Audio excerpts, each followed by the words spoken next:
ஆண்டவரும் இரட்சகருமான இயேசு கிறிஸ்துவின் ஈடு இணையற்ற நாமத்தில் அன்றன்றுள்ள அப்பம் வாசகர்களுக்கு எங்கள் அன்பின் வாழ்த்துக்கள். 2025 ஆண்டு ஆகஸ்ட் மாதம் 31 ஞாயிற்றுக்கிழமைக்குரிய தின தியானம்.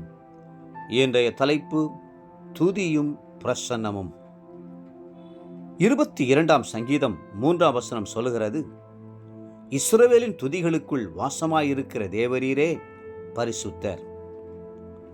துதியும் ஆராதனையும் நம்மை கர்த்தருடைய அருகிலே கொண்டு வருவதுடன் தேவனுடைய பிரசன்னத்தின் மையத்திலே கொண்டு வந்து நிறுத்தியும் விடுகிறது.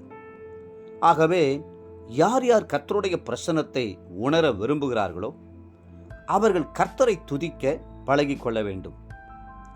வேதம் சொல்லுகிறது, உபாகமம் 4 7-8 நம்முடைய தேவனாகிய கர்த்தரை நாம் தொழுது கொள்ளுகிற போதெல்லாம் அவர் நமக்கு சமீபமாய் இருக்கிறது போல தேவனை இவ்வளவு சமீபமாய் பெற்றிருக்கிற வேற பெரிய ஜாதி எது? இந்நாளில் நான் உங்களுக்கு விதிக்கிற இந்த நியாயப்பிரமாணம் முழுமைக்கும் ஒத்த இவ்வளவு நீதியுள்ள கட்டளைகளையும் நியாயங்களையும் பெற்றிருக்கிற வேற பெரிய ஜாதியும் எது? கர்த்தருடைய பிரசன்னத்திலே எப்பொழுதும் நிலைத்திருக்க விரும்பிய தாவீது ஒரு நாள் ஒரு தீர்மானம் செய்தார். கர்த்தரை நான் எக்காலத்திலும் ஸ்தோத்தரிப்பேன், அவர் துதி எப்போதும் என் வாயில் இருக்கும் என்பதே அந்த தீர்மானம். 34 சங்கீதம் 1 ஒரு முறை ஒரு தத்துவ ஞானி யார் யார் மற்றவர்களுடைய நன்மைகளை பார்த்து அவர்களை மனதார பாராட்டுகிறார்களோ அவர்களே மகிழ்ச்சி உள்ளவர்களாயும் நல்ல ஆரோக்கியம் உள்ளவர்களாகவும் இருக்கிறார்கள் என்று சொன்னார். ஆனால் எப்பொழுதும் கர்த்தர் செய்த நன்மைகளை நினைவு கூர்ந்து அவருடைய மகத்துவத்தை உணர்ந்து துதிக்கிறவர்களோ அவர்கள் எல்லாரை பார்க்கிலும் மிகுந்த மகிழ்ச்சி உடையவர்களாகவும் பலன் உள்ளவர்களாகவும் வல்லமை உள்ளவர்களாகவும் இருக்கிறார்கள். தாவீது ராஜா சொல்லுகிறார், 92 சங்கீதம் 3 கர்த்தரை துதிப்பதும் உன்னதமானவரே உமது நாமத்தை கீர்த்தனம் பண்ணுவதும் 10 நரம்பு வீணையினாலும் தம்புருவினாலும் தியானத்தோடு வாசிக்கும் சுர மண்டலத்தினாலும் காலையிலே உமது கிருபையையும் இரவிலே உமது சத்தியத்தையும் அறிவிப்பதும் நலமாயிருக்கும். ஆம், கர்த்தரை துதிப்பது நல்லது.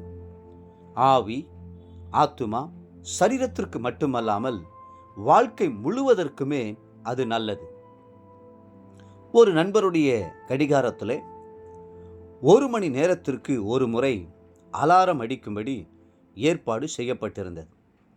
அந்த அலாரம் அடிக்கும் போதெல்லாம் அப்படியே கண்களை மூடி 2-3 நிமிடங்கள் கர்த்தரை ஸ்தோத்தரித்து விடுவார்.